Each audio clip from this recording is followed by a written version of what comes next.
Hi hello welcome to our YouTube channel. This is Ahmed Afroz और आज हम रसायन शास्त्र के लेसन 1 के बारे में दूसरा टॉपिक के दूसरे वीडियो बना रहे हैं। इसमें आज हम पढ़ने वाले हैं रासायनिक समीकरण और अभिक्रिया के कुछ अदर पॉइंट। ठीक है, तो अगले दिन उससे पहले हम लोगों ने नेक्स्ट वीडियो में प्रीवियस वीडियो में हमने जाना था कि रासायनिक अभिक्रिया क्या होते हैं और रासायनिक अभिक्रिया में होने वाले मतलब कि परिवर्तन कैसे होते हैं, दैनिक जीवन में कैसे क्या क्या होते हैं, इन चीजों के बारे में आपने जाना कि रासायनिक अभिक्रिया क्या होते हैं, दैनिक जीवन में क्या क्या इसकी इफेक्टेड है। तो आज हम रासायनिक अभिक्रिया के बारे में ही जानेंगे कि रासायनिक अभिक्रिया के प्रकार क्या होते हैं। तो आज इन्हीं टॉपिक पे आज हम बात करेंगे और इस पे हम क्या करेंगे इसके बारे में अच्छे से समझेंगे। तो चलिए आज हम रासायनिक अभिक्रिया के बारे में जानते हैं। तो सबसे पहले रासायनिक अभिक्रिया मैंने इससे पहले वाली वीडियो में भी डिस्कस किया था। मैंने बताया था कि रासायनिक अभिक्रिया क्या होते हैं कि जब दो या दो से अधिक पदार्थ आपस में मिलते हैं। क्या होते हैं? जब दो या दो से अधिक पदार्थ आपस में मिलते हैं तो एक नए गुण धर्म वाले पदार्थ का निर्माण करते हैं, जिसे हम क्या कहते हैं? रासायनिक अभिक्रिया कहते हैं। फिर से जान लीजिए कि रासायनिक अभिक्रिया होते क्या है। कि क्या होता है कि आप दैनिक जीवन में देखते हैं कि जब दो या दो से अधिक पदार्थ, जैसे दो या दो से अधिक पदार्थ में क्या ले सकते हैं, जैसे कार्बन हो गया। दैनिक जीवन में आप हमेशा सुनते हो कि कार्बन हो गए और ऑक्सीजन जब आपस में मिलते हैं तो क्या बनते हैं? कार्बन डाइऑक्साइड बनते हैं। आप जानते हो कि कार्बन क्या होता है? कार्बन जो पदार्थ होते हैं वो क्या होते हैं? सॉलिड में पाए जाते हैं। और ऑक्सीजन जो पाए जाते हैं वो किसमें पाए जाते हैं? गैस में पाए जाते हैं। और ये दोनों मिलकर क्या बनते हैं? CO2 यानी गैस बन जाते हैं। अब बताइए कि ये तो हमें मालूम चला कि जब क्या बता रहा है कि रासायनिक अभिक्रिया होते क्या है कि जब दो या दो से अधिक पदार्थ क्या होते हैं कि दो या दो से अधिक पदार्थ, दो से अधिक पदार्थ क्या हो गए? जैसे कार्बन और ऑक्सीजन हो गया, हाइड्रोजन ऑक्सीजन हो गया, आपस में मिलते हैं तो कार्बन और ऑक्सीजन आपस में मिलते हैं तो कार्बन डाइऑक्साइड बनाते हैं। और वहीं हाइड्रोजन और ऑक्सीजन बनते हैं तो जल बनाते हैं।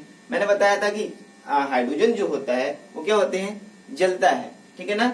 हाइड्रोजन क्या होते हैं? ज्वलनशील पदार्थ होते हैं जो क्या होता है? तुरंत जलते हैं।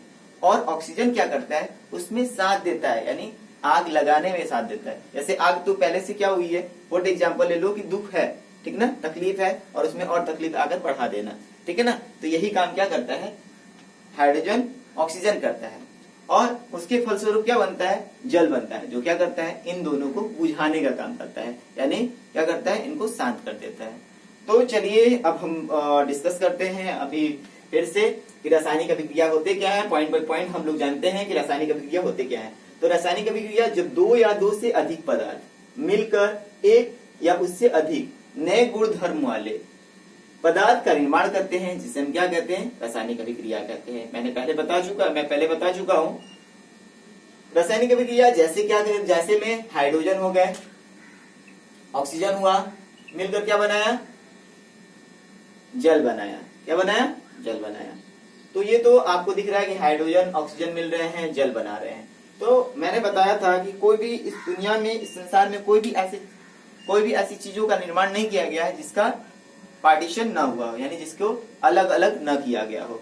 इसी तरह रासायनिक अभिक्रिया के भी क्या होते हैं? दो प्रकार होते हैं। तो आइए जानते हैं कि रासायनिक अभिक्रिया के दो प्रकार होते हैं, वो कौन कौन होते हैं। तो पहला है रासायनिक अभिक्रिया के दो प्रकार होते हैं। पहला क्या कहलाता है? अभिकारक कहलाता है और दूसरा कहलाता है उत्पाद। पहला आपने जाना कि अभिकारक और दूसरा क्या होता है? उत्पाद। अब जानेंगे कि अभिकारक होते क्या है और उत्पाद होते क्या है। तो आप रासायनिक अभिक्रिया के बारे में जाने कि जब दो या दो से अधिक पदार्थ, तो दो या दो से अधिक पदार्थ हुआ, यानी दो पदार्थ आ रहे हैं, एक नए पदार्थ का निर्माण कर रहे हैं, जिससे एक नए पदार्थ का निर्माण बन रहा है, तो वो क्या हो गया? रासायनिक अभिक्रिया बना। तो वही है, सेम लॉजिक है कि अभिकारक और उत्पाद जो है इसी का पार्ट किसी न किसी इसी डिफिनीशन के हिस्से में ही होगा।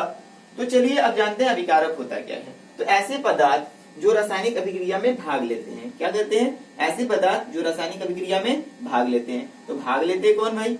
तो जानेंगे। तो ऐसे पदार्थ जो रासायनिक अभिक्रिया में क्या करते हैं? भाग लेते हैं, यानी दो या दो से अधिक पदार्थ जो मिल रहे हैं वही क्या कर रहे हैं? भाग ले रहे हैं। अगर वही नहीं भाग लेंगे तो क्या होगा? वो क्या होगा? अभिकारक नहीं होगा। तो क्या बोला है कि ऐसे पदार्थ जो रासायनिक अभिक्रिया में भाग लेते हैं उसे क्या कहते हैं? अभिकारक कहते हैं।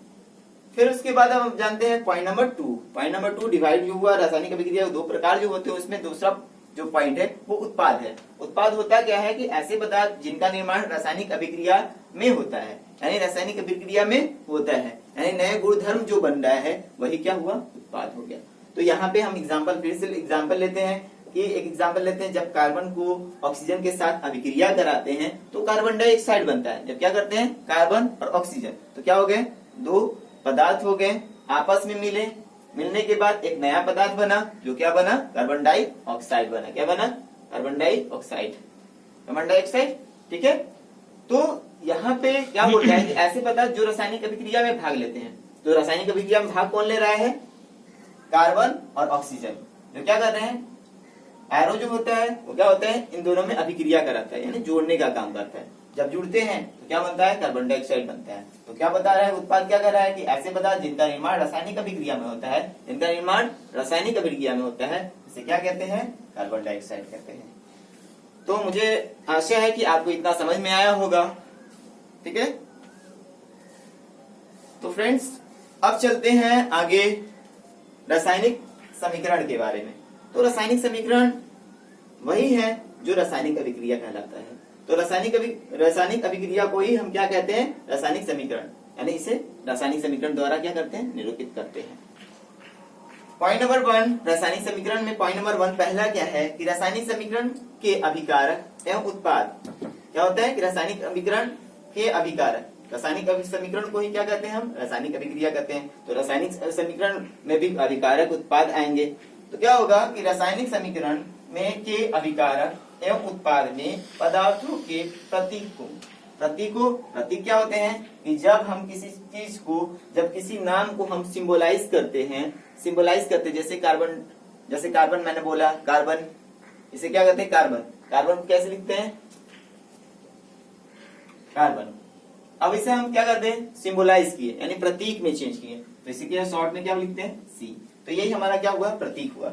इस्तेमाल किया जाता है, क्या होता है कि रासायनिक समीकरण के अभिकारक एवं उत्पाद में पदार्थों के प्रतीकों का इस्तेमाल किया जाता है तथा प्रतीकों के साथ उनकी भौतिक अवस्था को भी दर्शाया जाता है। यानी प्रतीकों के साथ क्या होता है, उनकी भौतिक अवस्था को भी दर्शाया जाता है, यानी वो किस अवस्था में पाए जा रहे हैं, यानी कार्बन किस अवस्था में है, ऑक्सीजन किस अवस्था में है, मिलने के बाद जो कार्बन डाइऑक्साइड बन रहा है वो किस अवस्था में पाया जा रहा है, इन अवस्थाओं में इसे क्या किया जाता है, दर्शाया जाता है। तो जैसे हम जान लेंगे कि रासायनिक समीकरण में जैसे जो हो गया मैग्नीशियम, आप हमेशा मतलब कि ये सबसे इम्पोर्टेंट क्वेश्चन है, हमेशा एग्जाम में पूछता है कि जब मैग्नीशियम रिबन को वायु में दहन करते हैं तो क्या बनता है। तो जब हम क्या करते हैं, मैग्नीशियम रिबन को जब वायु से दहन करते हैं तो क्या होता है, जब वायु में जलाते हैं उसे क्या करते हैं, तो हमें क्या प्राप्त होता है, मैग्नीशियम ऑक्साइड बनता है। तो देख लीजिए यहाँ पे एग्जाम्पल जो मैंने बताया था कि इसे क्या करते हैं, हम प्रतीकों में निरूपित करते हैं। किसमें निरूपित करते हैं, प्रतीकों में। तो प्रतीकों में मैंने लिखा मैग्नीशियम रिबन, तो मैग्नीशियम हो गया, वायु जो ऑक्सीजन हो गया, अभिक्रिया कराया, ठीक है, क्या कर रहे हैं, हीट कर रहे हैं, या इसे क्या कर रहे हैं, बर्न कर रहे हैं, जला रहे हैं, तो क्या बन रहा है, मैग्नीशियम ऑक्साइड बन रहा है। मैग्नीशियम रिबन को क्या कर रहे हैं, हम जला रहे हैं, और जलाने पर हमें क्या मिल रहा है, मैग्नीशियम ऑक्साइड बन रहा है। तो मैग्नीशियम यहाँ पे तो हम देख रहे हैं कि मैग्नीशियम में ऑक्सीजन में कितने हैं, परमाणुओं की संख्या 2 है, और मैग्नीशियम में 1। अब ये तो क्या हुआ, संतुलित नहीं हुआ। तो इसे संतुलित करने के लिए हम क्या करेंगे, दोनों साइड हम क्या करेंगे, अब यहाँ पे क्या है, हमारा O2 है, यहाँ पे O2, तो यहाँ पे हम क्या लिख देंगे, 2Mg।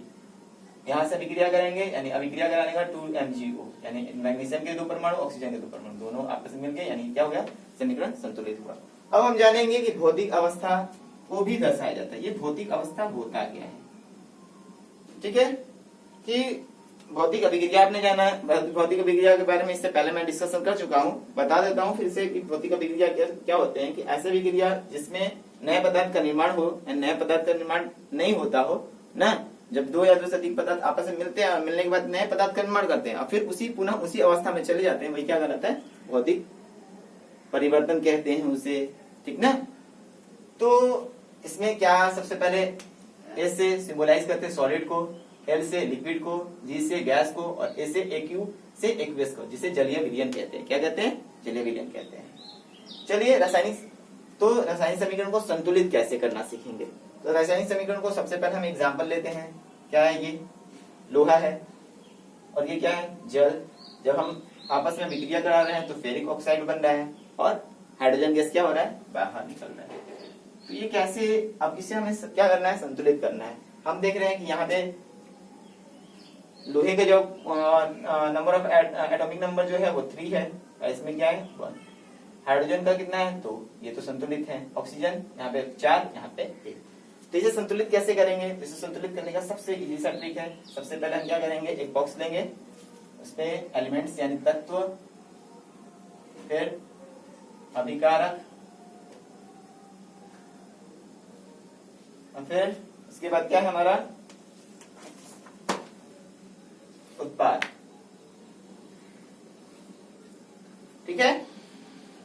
तो तत्व में, एलिमेंट में क्या क्या है? तो एलिमेंट में आपके हैं लोहा, जिसे फेरस भी कहते हैं।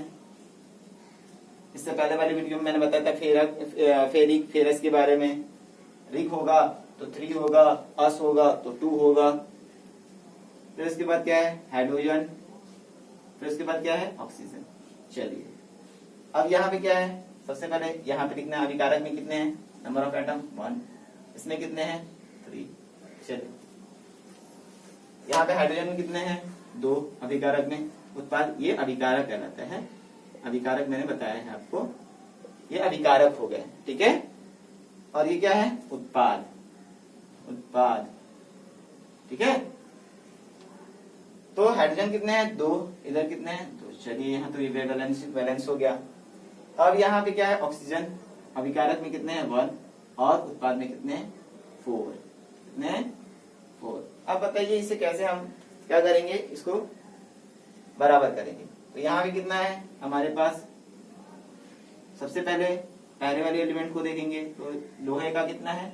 1 अभिकारक में, उत्पाद में 3। तो इसे इक्वल करने के लिए हम क्या करेंगे? यहाँ पे लोहे के पास, फेरस के पास हम क्या करेंगे? 3 लिख देंगे। तो ये इक्वल हो जाएगा, ये बराबर हो गया। इक्वल समझ में आ रहा है? मैंने क्या किया? यहाँ पे नंबर ऑफ एटम फेरस का क्या है? 3। उत्पाद में क्या है? 3। तो मैंने इधर अभिकारक में 3 लिख दिया, तो बराबर इक्वल हो गया। अब यहाँ पे भी ऑक्सीजन का 2, हाइड्रोजन का 2, और यहाँ पे भी उत्पाद में भी हाइड्रोजन का नंबर ऑफ एटम कितने? 2 है। अब यहाँ पे हमें क्या करना है? ऑक्सीजन को संतुलित करना है। ऑक्सीजन का 1 और यहाँ पे उत्पाद में क्या है? 4 है। तो चलिए देखते हैं कैसे इसे हम संतुलित करते हैं। तो संतुलित करने के लिए सबसे पहले हम क्या करेंगे? अब देखेंगे कि हम कैसे संतुलित करेंगे, कैसे संतुलित होगा। तो यहाँ पे हमारा क्या है? यहाँ पे 4 है, तो यहाँ पे हम 4 लिख देते हैं। ठीक है। तो ऑक्सीजन तो क्या हो गया? संतुलित हो गया। लेकिन यहाँ देख रहे हैं कि 4 H2 यानी 4 का 2 से मल्टीप्लाई हो रहा है, यानी कितना हो गया? नंबर ऑफ एटम हाइड्रोजन का कितना हो गया? 8। अब यहाँ पे क्या है? 2 है। तो बराबर करने के लिए अब यहाँ पे उत्पाद में भी हम क्या करेंगे? 4 से मल्टीप्लाई कर देंगे। तो ये हुआ हमारा रासायनिक समीकरण को संतुलित करना। तो आई होप आपको, मुझे उम्मीद है कि आप सभी को इतना समझ में आया होगा। तो अब जानते हैं कि ये रासायनिक समीकरण, इन समीकरणों को संतुलित करना, हम संतुलित कर रहे हैं तो आखिर क्या मतलब, क्या रीजन है, क्यों आखिर संतुलित करना है ना? तो संतुलित करने का सबसे बड़ा रीजन क्या है कि रासायनिक समीकरण को संतुलित करना क्यों आवश्यक है?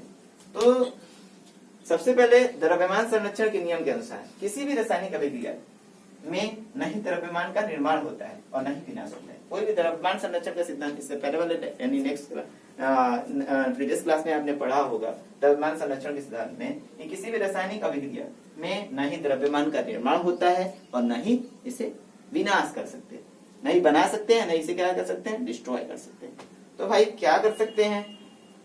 तो क्या करना है कि सबसे पहले हम क्या करेंगे? निष्कर्ष लिख लेंगे कि निष्कर्ष होता क्या है, कि निष्कर्ष में बता रहा है कि ऐसी रासायनिक अभिक्रिया से पहले अभिकारक, और क्या होता है कि रासायनिक अभिक्रिया से पहले अभिकारक रासायनिक अभिक्रिया से पहले अभिकारक एवं उसके बाद प्रत्येक उत्पाद परमाणु संख्या बराबर होती है। यानी अभिकारक जो होंगे द्रव्यमान संरक्षण के सिद्धांत में अभिकारक भी क्या होंगे, सेम होंगे, और उत्पाद भी क्या होंगे, सेम होंगे, जैसे आपने रासायनिक समीकरण में संतुलित करना सीखा है। इसीलिए किसी भी रासायनिक समीकरण को संतुलित करना इसलिए आवश्यक है क्योंकि जब तक हमारी रासायनिक समीकरण संतुलित नहीं होगा हम क्या कर सकते हैं कि हम इन्हें रासायनिक समीकरण यानी रासायनिक अभिक्रिया का डिफिनीशन उसे कंप्लीट नहीं करा सकते हैं। ठीक है, आई होप, मुझे आशा है कि आपको ये वीडियो समझ में आया होगा। तो अगर आपको ये वीडियो पसंद आए तो लाइक करें, कमेंट करें और कमेंट सेक्शन में जाके अपने राय दें। Thank you.